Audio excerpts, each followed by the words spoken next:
Malacañang says President Rodrigo Duterte continues to trust Foreign Secretary Alan Cayetano despite the Philippines' diplomatic crisis with Kuwait. Critics say Cayetano should resign over the mishandling of the row with Kuwait.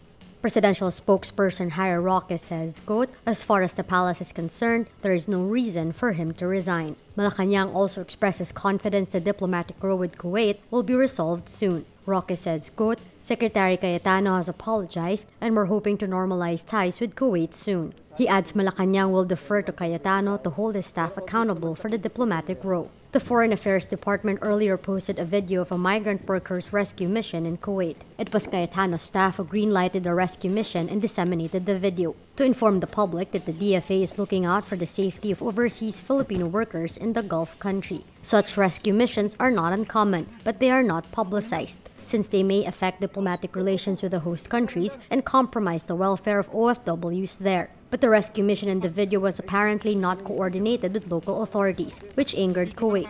Kuwait initially expelled Ambassador Renato Villa, then detained embassy staff. On Wednesday, the Kuwaiti government filed kidnapping charges against Filipino diplomats involved in the rescue mission. The Commission on Audit flags the People's Television Network for spending 157.322 million pesos in 2017 on various projects with inadequate or absent documents and approvals. The 157 million peso spendings involved damages which were not charged to suppliers whose deliverables were delayed. They also involve incentives which were given without the approval of the Office of the President, payment of contractual workers without documents, a non-existing parking lot project, and a shortage in cash. The COA also recommends the firing of an unnamed officer who incurred the shortage, as well as the filing of appropriate charges. The 157 million pesos is separate from the 60 million pesos worth of tourism ads paid to the independent production company Bitag Media, an issue which put Tourism Secretary Juan Teo in the middle of the controversy. Bitag Media is owned by Teo's brother Ben Tulfo. PTV is an agency attached to the Presidential Communications Operations Office under Secretary Martin Andanar.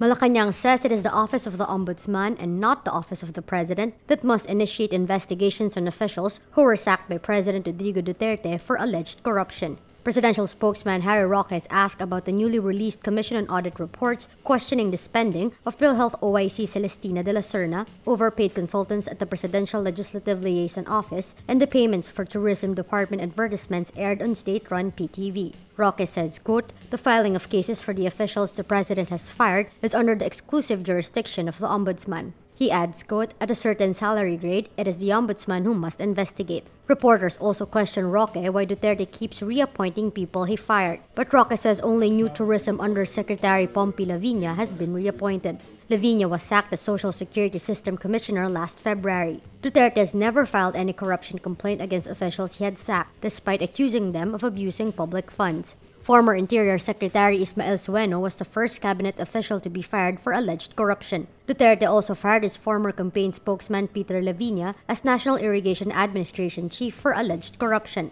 The Ombudsman's mandate is to act promptly on complaints filed in any form or manner against officers or employees of the government, but it is within the President's and Malacañang's power to file such complaints against alleged corrupt officials.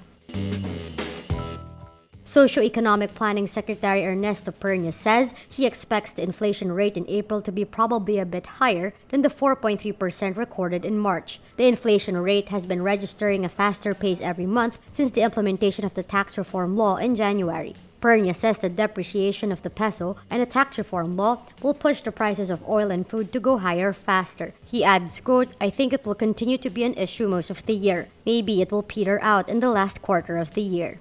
The Philippine Statistics Authority earlier rebased the inflation index to 2012 prices from the previous series using 2006 prices as part of the protocol of statistical rebasing regularly done every 6 years. The Bangko Sentral ng Pilipinas says the April inflation rate is expected to settle within the 3.9% to 4.7% range.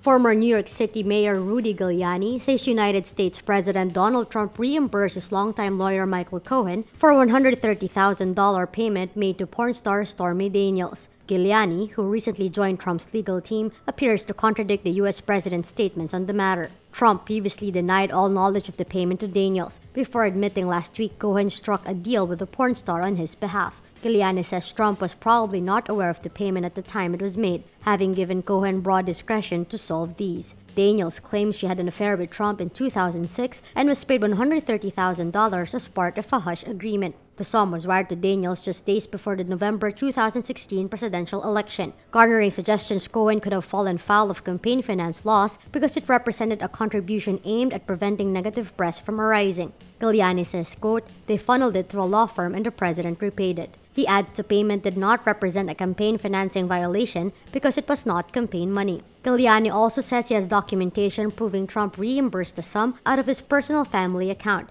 which he said removes the campaign finance violation prospect. The FBI raided Cohen's home and office in early April, seizing documents and other material in connection with the criminal investigation. The nature of the alleged criminal wrongdoing by Cohen has not been revealed.